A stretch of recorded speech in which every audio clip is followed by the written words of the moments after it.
Hey guys, I just thought I would do another healing of your book, and this is about the story of David and Goliath, and you can read that in 1 Samuel 17. And I'll go through a couple of verses, and what I'm trying to do with these healings of the book, you don't need to read all these. Once you know it's about two love covenants, you got the whole story. But here's the challenge with the traditional interpretation of David and Goliath. They have that God's got enemies, and there's a constant war, and we must defeat our enemies, and somehow God's strong enough to be with you that your enemies will be defeated. Well, I have a problem with all of that because God is love. He doesn't have any enemies.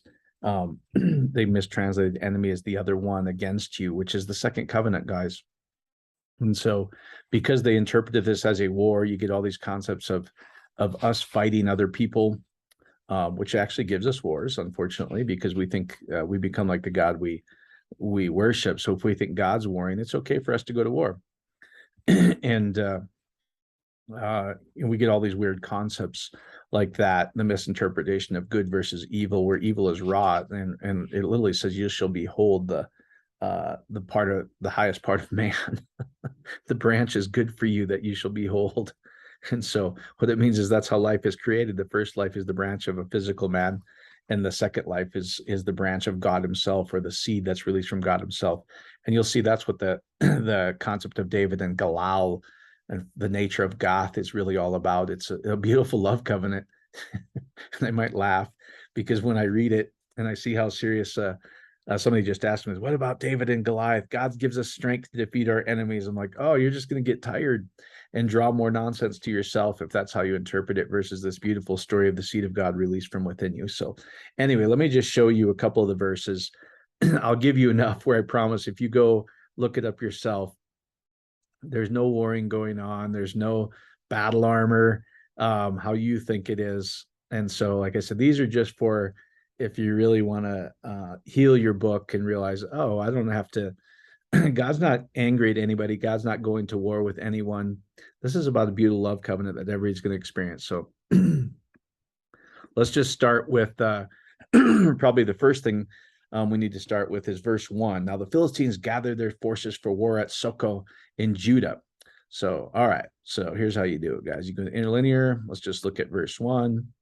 Hebrew reads right together. So there's a gathering together or uniting together. This sounds like covenant language already, of the Philistine. Interesting. The left half, this finished work of this that carries the strength of the ox of the covenant. So let's go look at this Philistine. Inhabit. Oh, by the way, when you look at these guys, they capitalize it as if it's a Philistine. There's no capitalization in any of this. So inhabitant of Philistia, capital, no, it's from Pelisheth. And so literally here's, if you go look at these words,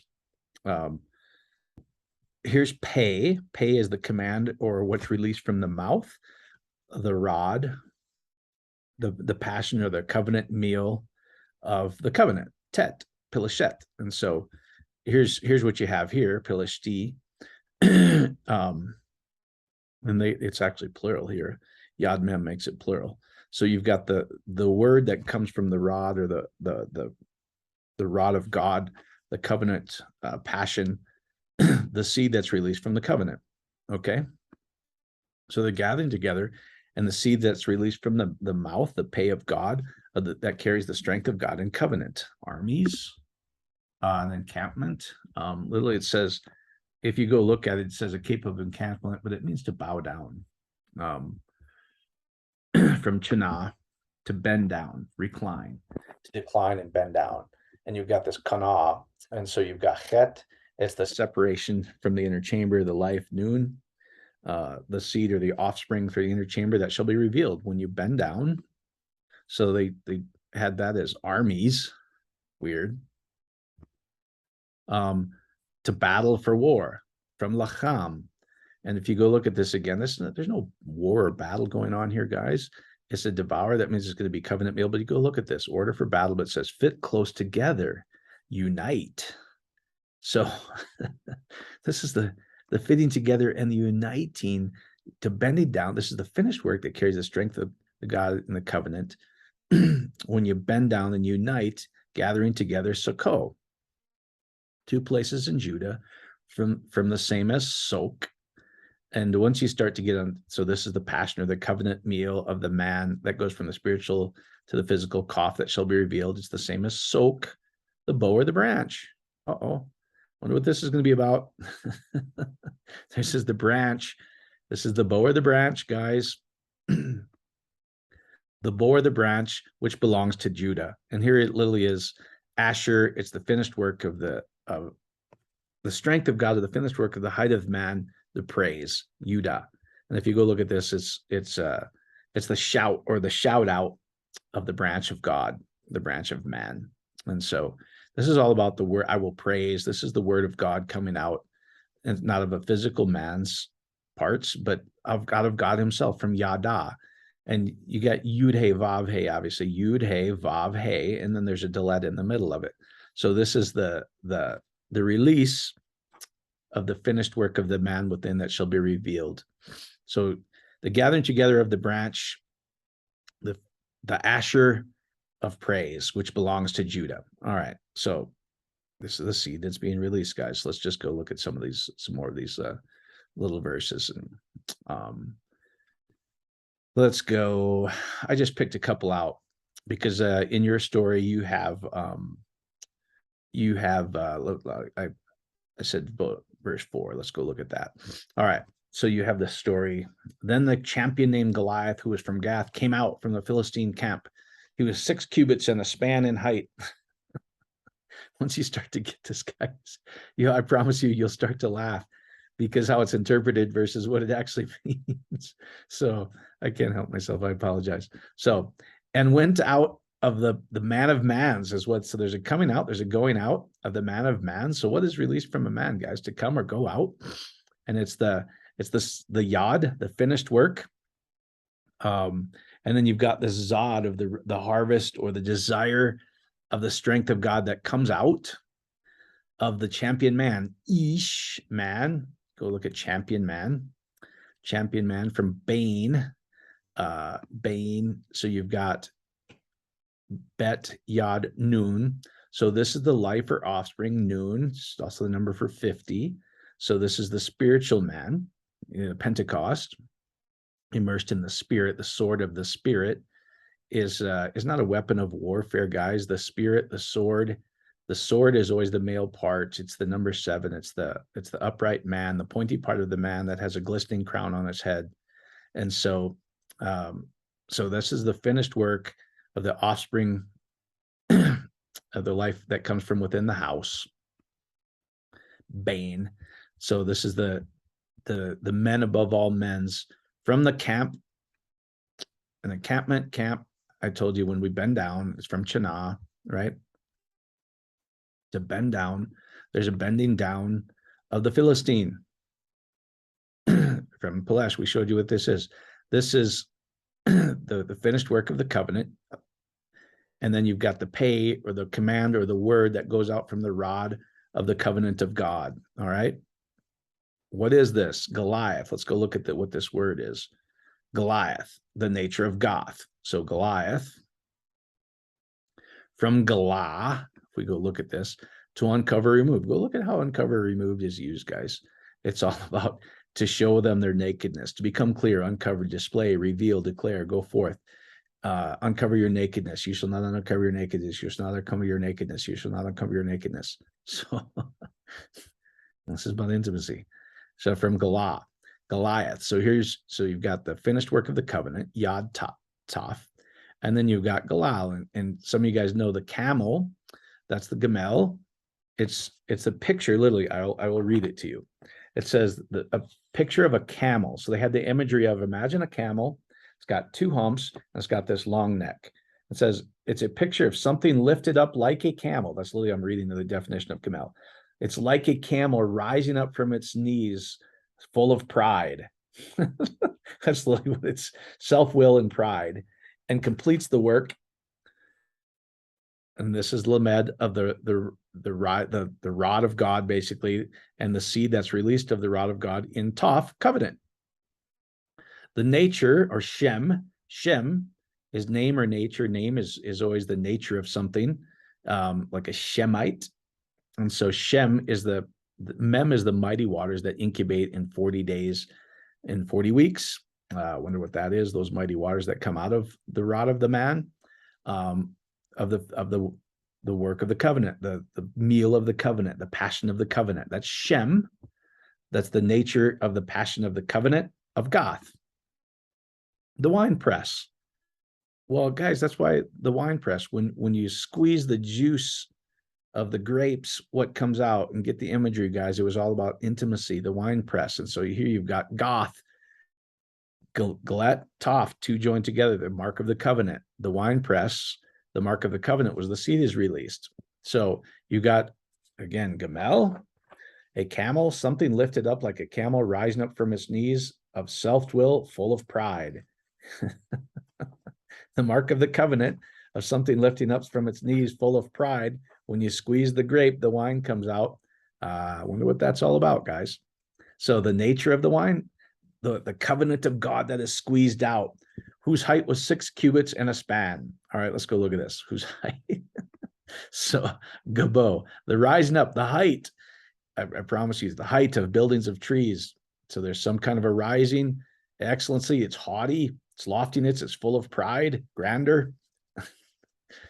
Guys, come on. Do I really have to explain this all to you? Gabo. So the camel rises up, that of what shall be revealed within, the pride, the haughtiness that rises up. 6 is literally the pointy part of man. It's the stick. It's the nail of man, the passion of all passions. Cubits. An L, a cubit, same as M. If you got Ab, or I'm sorry. So you got the strength of the ox of the mighty waters that shall be revealed, same as M. It's mother, same thing. So you've got the strength of the ox of the mighty waters, male and female, that shall be revealed. Cubits. Now, once you start to get the same as M, the other thing I wanted to show you about cubits, sorry, is they talk about the length from the elbow to the hand. Well, that was called the yod, or the strength of God. Yod is the number 10 in Hebrew. It means the seed has been released, and that's what's been released. And so if you go look, it's a measurement, means metaphorical sense. You've carried this strength here of the yod, and it's the finished work that carries the strength of the mighty waters that shall be revealed. So there's a rising up of the passion of all passions, and the strength of God, the cubits, basically, from here to here, which is really the same as yod. It's the work, or the finished work. Span. Let's go look at span. And it'll say measure off, determine span. If you go look at it, frame is Zara. Well, Zara should right away. Zayin is the number 7. It's the upright stick of the man, or the pointy part of the man that has the glistening crown on it. The flame of the resh, the highest part of the man that shall be revealed. That's scattered. There's a scattering of the seed. All right. So that's verse 4. And how it was translated for you was, there was a champion named Goliath, who's from Gath, came out of the Philistine camp. He was 6 cubits and a span and a height. It's not that, guys. Let me see. Let's go to verse 40. Maybe I took out 40. I don't know why I picked some of these verses out. Just, they're all the same story, but I'm giving you can go verse for verse and check this out. Okay, let's look at verse 40. And David took his staff in his hand. Guys, stick. David took his stick, his staff, in his hand. Selected 5 small smooth stones from the brook. And with his sling, he cast out something. All right. So this is not a guy with a wrist rocket trying to fight off an enemy, guys. This is the seed of God that's released from within you, I promise. But don't confuse the people that like God to war. So let's go look at verse 40 in Interlinear. Just show you one more time that that's what this is talking about. And sometimes people go, should I teach my kids these Bible stories? Not in English. because they're gonna have a warring God, guys. They're gonna why would you teach them this story if it means the exact opposite of what it actually says? So let's just look at this. So he took, there's a taking away, to take in marriage. So there's to impregnate, there's an impregnation and to be taken in marriage. And he took, there's an impregnation and to be taken in marriage of the stick, his rod or his staff, from Michael, the sprout, the stick, the sprout, the palm tree, the growth, the stem, the rod, for breeding. So if you go read all this, and Michael, so you've got the mighty waters. Kuf is the back of the man's head, or the unseen, that of the lamed of rod, the staff. So you've got the mighty waters that come from the rod or staff in the unseen, the stick. So their conception. Okay, so let me show these. To take again. Be taken in marriage, to conceive or impregnate from the stick of Yod. Yod is 10. The finished work that enters into the doorway, or the life that comes from the finished work. And we take it, and he took his staff in his hand. Well, no, it's to impregnate himself with the finished work. And he chose, via Bachar, to choose. I promise you, if you go dig into this a little bit more, it'll say with a man's choice. It means we can choose to select our marriage partner, etc. Appoint, choose, join together, to join together, the joining together of himself. Lo. And so you've got the rod of the man. 5 is always hey, that shall be revealed. So it's the 5th letter. That shall be revealed. Smooth, halukah. Smooth from shalok, kaluk. Smooth ones. See, these are spiritual seeds, guys, from chalak.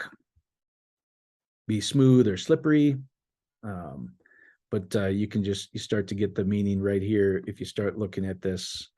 The smooth, so you've got the back of the man's head, kuf, in the unseen, the rod in the unseen, the separation of the rod of the unseen, to separate off smooth stones. Go look at stone. Iben, so you've got Ab means father. Nun is the seed, number 50, the seed or the life that comes from the father. Mean brook, from the brook. So the life, the noon, that comes from the mighty waters of the brook. The torrent, the streaming water. Life seed that comes from the streaming water. And you've got Nachal, so you've got the noon, the life or the offspring that comes from the separation, or the cutting off of the inner chamber of the rod, the streaming waters. Do you get it? And put, and set in place, sum, to set in place, insert, to sheathe, insert, to sheathe, to insert.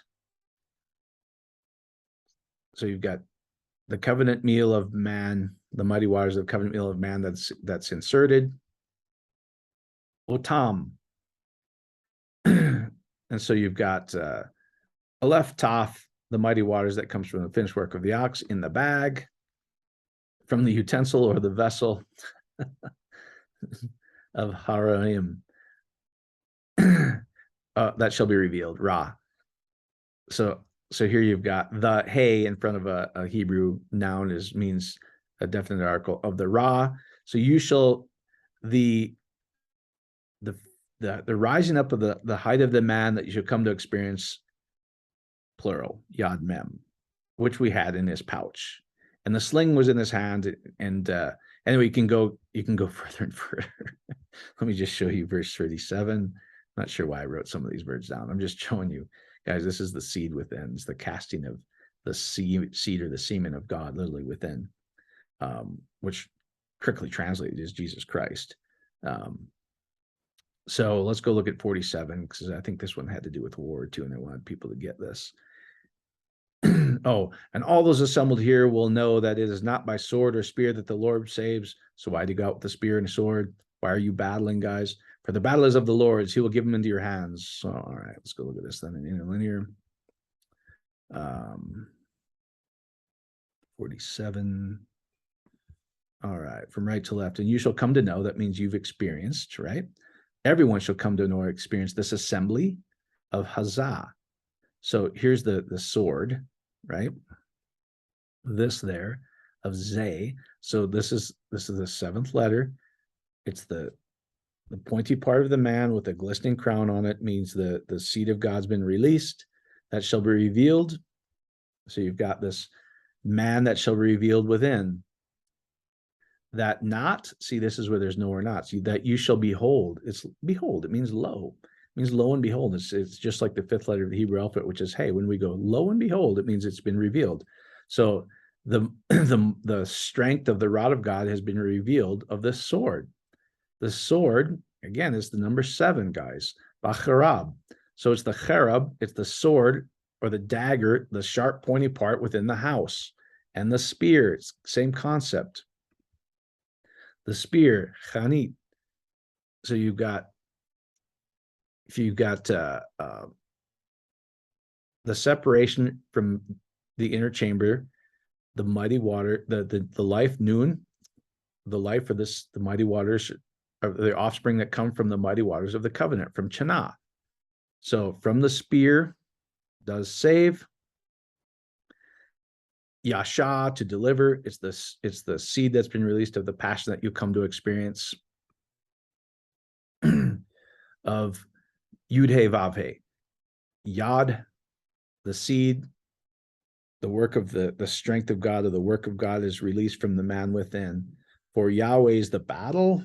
No, so this rod of Yud-He Vav-He, this rod of Yud-He Vav-He, assembled together, L'chaim, this uniting or assembling to devour the covenant meal, to fit close to gather together. Like translated is to do battle with, but it literally means to unite, or the coming together, to fit closely. This rod of the finished work of man, when you come together, will be given Nathan and set in place. So you've got noon, 2 joined together, the mark of the covenant of noon. So it's the life of all lives of the joining together within the noon will be given to you. This will be given to you. The finished work that'll be given to you. All right. Promise you that, guys. Let's just go to the last verse 58. So, well, I probably should need to read it in English, so you see what it's really all about. All right. So,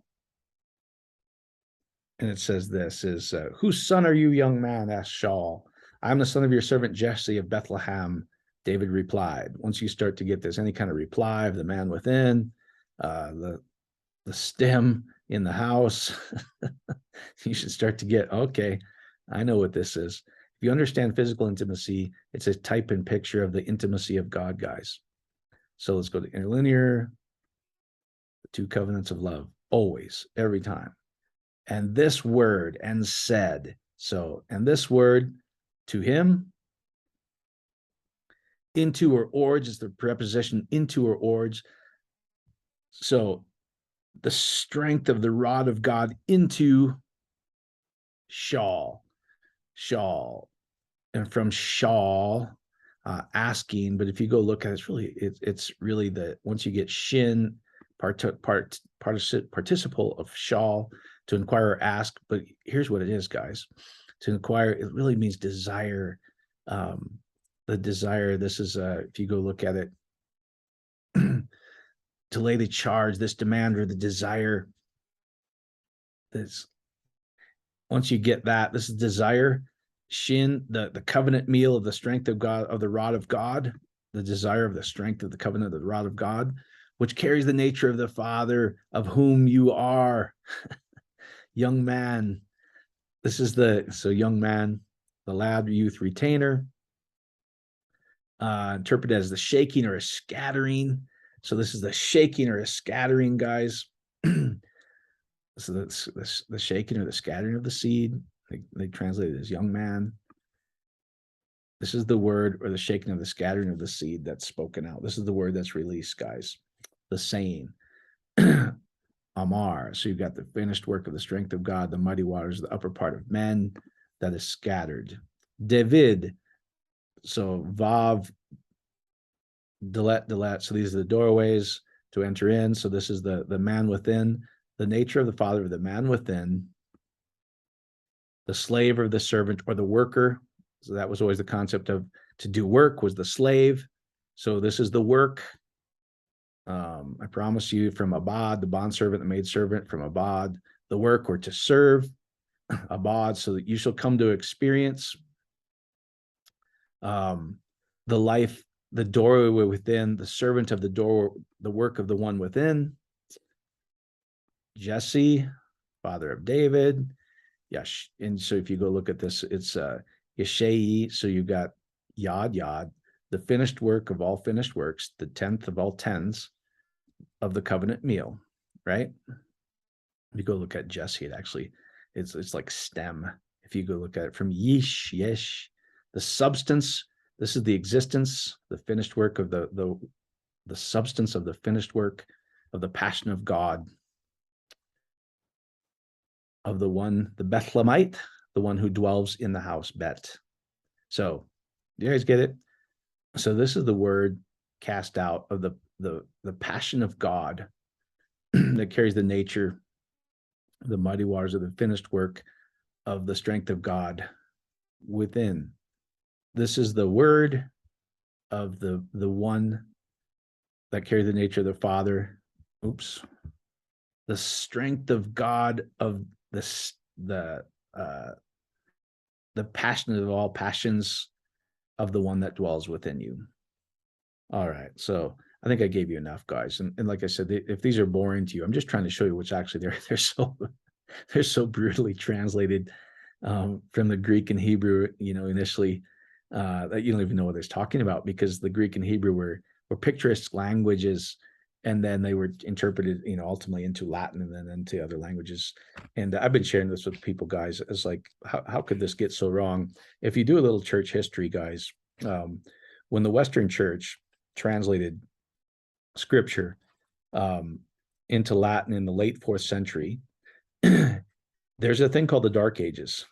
Immediately, guys, the Western Church out of Rome took Bibles away from anyone except for a handful of priests for 1,000 years.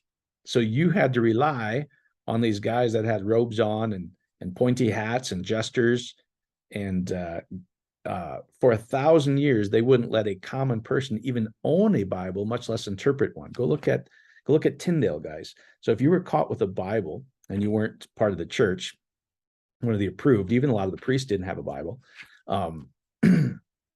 they literally burned you at the stake. They burned the Bible and burned you at the stake. So Tyndale, translated the book. That's where we get the Tyndale translation. And they literally burned him at the stake for a heresy because he owned a Bible, guys. And so that was called the Dark Ages. So they translated it in Latin and completely took the Bibles away for 1,000 years. Says nobody else can read this or interpret this. That's how it got so wacky. And so it's actually two beautiful love stories, I promise you.